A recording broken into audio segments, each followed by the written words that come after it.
My name is Jonathan Parks, and welcome to Jonathan's Nature Crafts.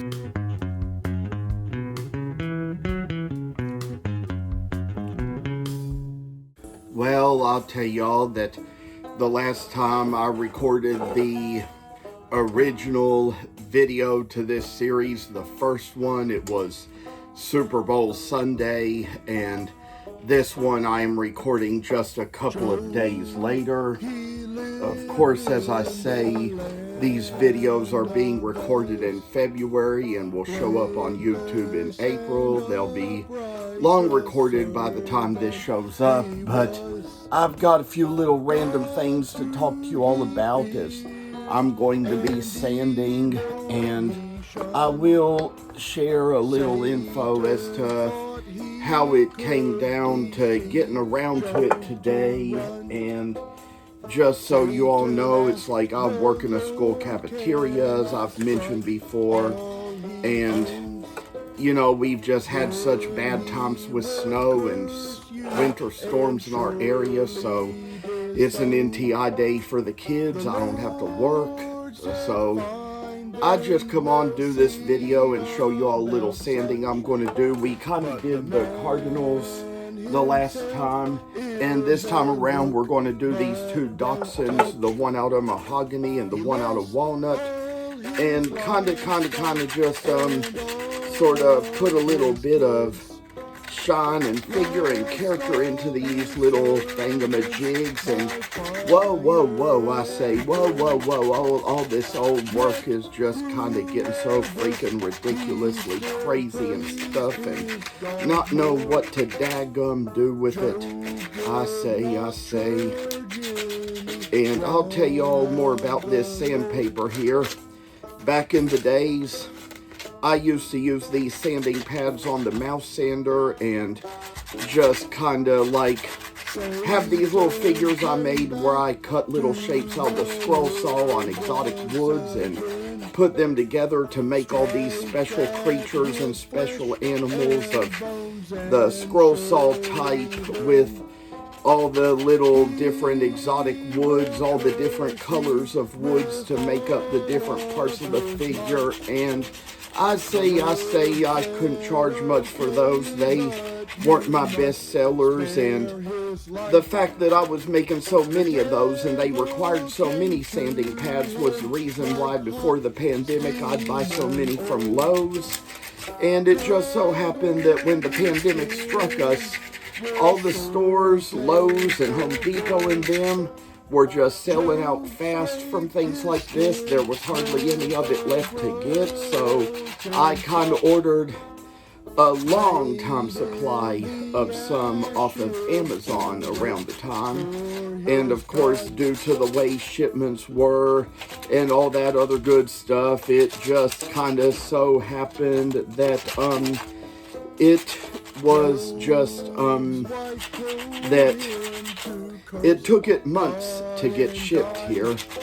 So those days, I tell you, I just had to make do with what I had.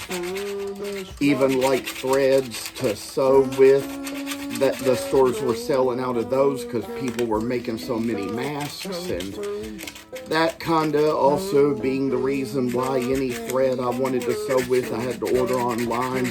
Fabric stores were closing, so I had to like order felt and stuff off of Etsy and all. And so I say that it's like how they say, you know, if you really want something, you're really going to go and get it. But I do want to say that that is the reason why I have as much sandpaper as I do. And I noticed in my box I'm running low.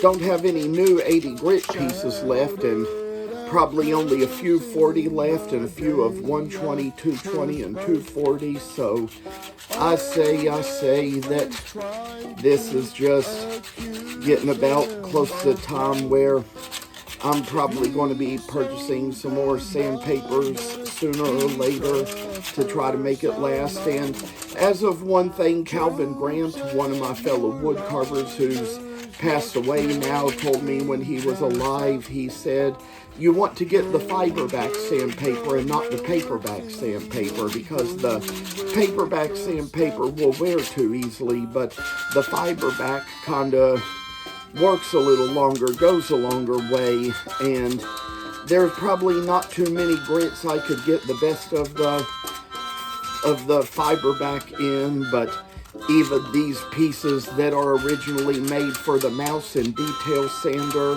those ones I say just work just as well in doing what we need them to do. So I say with a little work here, we're coming down to where we got the dogs right in the little places where they're going to be. Sometimes I say for this little moment, it's like doing a little bit of this work with the little sanding stuff is going to be just the kind of like all the daggum best we can do.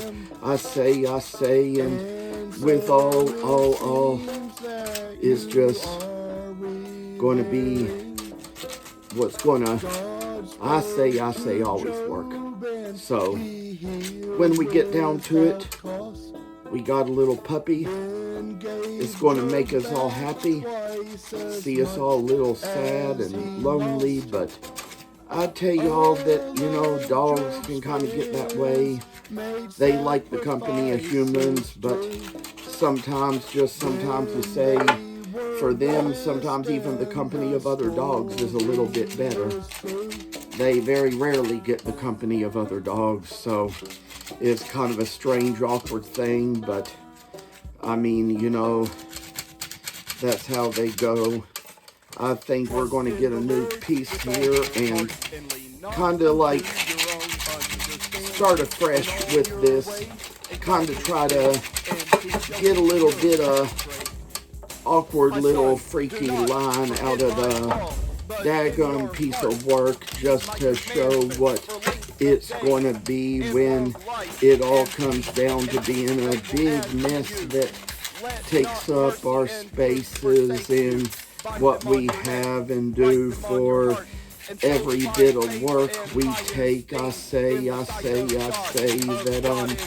this is just kind of time when we make what we have to do what we do, and I say projects can speak to you, you know. If you've seen one of my latest Instagram lives, you've seen other projects I've started to work on.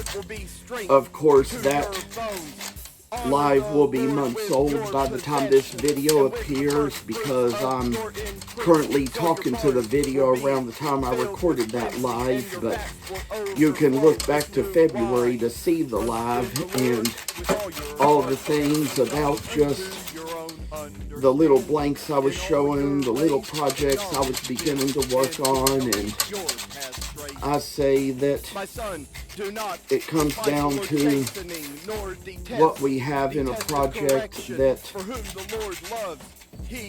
means so much to us in the end. I say, you know, people, they have dogs as pets, and they want me to make them little wooden carving dogs that are just like their pet dogs, make them look just like their own pet dogs in ways, and I'd say I have a way of doing that, so that's kind of how that works for the better. It could be much harder sometimes to do a person, unless it's a person like Colonel Sanders, who was unique enough I could do him out of wood and paint him out. So with that being said, all these awesome projects are coming this way for the viewing and the things. I say just with all this kind of work in life, we're just getting little objects made to shine in our ways, and just to kind of see how we make these little freaking things come out as a way of saying good grace to all, and it's all just good times. We all work a ways I say, put it all down the hatch. Put it all down the work. And what it all comes down to is a fine looking piece of art. So thank you all for coming on. Hope you will take care. I'll see you around. Hope to see you soon, and be safe. Thank you for watching, and please subscribe to this channel. I hope you enjoyed the video, and I'll see you in the next one.